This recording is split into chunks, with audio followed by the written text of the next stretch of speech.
If you missed the first video, I'm Wes Kussmaul. I'm the CIO, CEO, and founder of the Authenticity Institute. CIO stands for Chief Instigation Officer. We've noted that most of the problems of fraud, malware, predation, theft, phishing attacks, etc. in online spaces come from the root problem of inauthenticity. And the solution to problems of inauthenticity is authenticity. We've forgotten a lot about the establishment of authenticity. Allow me to illustrate with my 10-minute history of the world. Long ago, smart people learned that living in houses and raising food on farms was better than living in caves and eating whatever you could find that looked like food. Some, however, never got the hang of farming. Instead, they joined with other non-farmers in gangs that offered to protect the farmer if he handed over a couple of geese and pigs. "Protect from whom?" asked the farmer. "From me, of course," said the leader of the gang of thugs as he carried off the livestock. Now, the farmers could put up with one gang of thugs, but with many competing gangs, each demanding more geese and pigs, life became very difficult.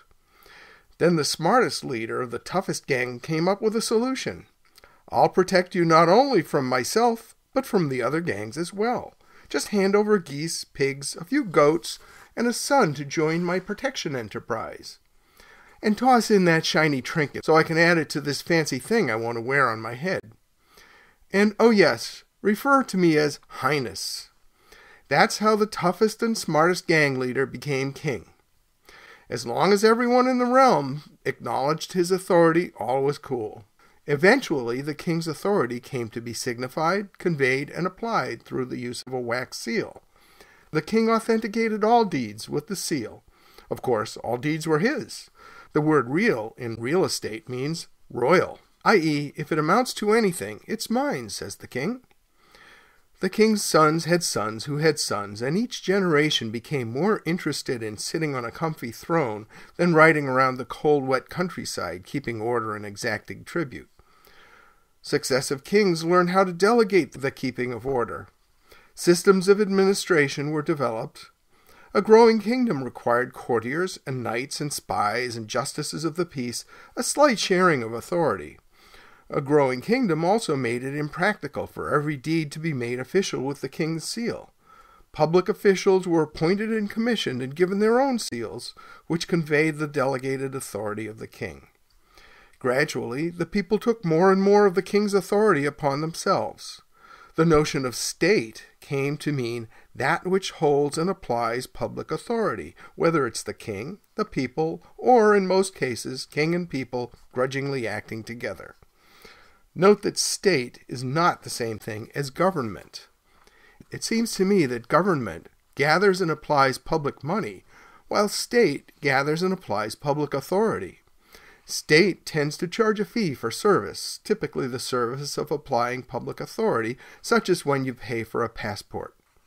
Governments tend to charge taxes governments tend to charge taxes. Duly constituted public authority means state as opposed to government. Consider that an apostille document that was notarized in Minneapolis will be honored in North Korea, Iran, Cuba, virtually anywhere on Earth. Same goes for a passport, driver's license, and birth certificate, artifacts of state rather than government. By contrast, the impact of a government program or legislative act ends at the border of the jurisdiction that produced it. Back to our history lesson. Now, as ordinary people began to wander away from their villages, that wax seal conveying public authority in private matters became very important. For centuries, people would carry notarized letters of introduction when they traveled, as there were few other sources of authenticity to let strangers know who they really were. In 19th century America, two developments changed everything. First, the vast plains of the West were claimed by three competing groups: the Native Americans, the cowboys, and the settlers. For a while, the cowboys and their open rangeland outlook on life prevailed. But as more and more settlers built farms and towns and cities, it became obvious that sleeping under the stars was unwise in downtown Tulsa. Hold that thought about the cowboys for a minute. The other thing that happened in the 19th century was a series of inventions that allowed people to engage efficiently with each other over distances. If you wanted to do a reality check on someone you just met, you called a mutual acquaintance on the phone. Circles of trust remained of manageable size, kind of like a village where everyone knows each other. Wax seals quickly became obsolete in the next century, the 20th century, the telephone century. Then came the 21st century. Those inventions brought us to something that's been called the global village, except that a village or circle of trust is defined by the fact that everyone knows enough about each other or can find out from a trusted village acquaintance to determine the authenticity of their assertions, starting with their claim of identity. That fact provides accountability, which is the essential building block of a village.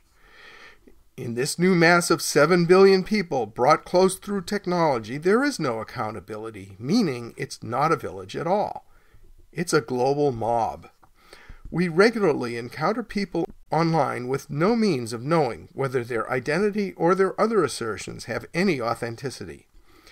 Inauthenticity rules everywhere. The built-in lack of accountability in our systems of communication has turned fraud and theft into normal business practices. That, in turn, has brought us to the edge of a slippery slope. This particular slippery slope is part of a wider disaster. Here's the guy who named the disaster. His name is Harry Frankfurt.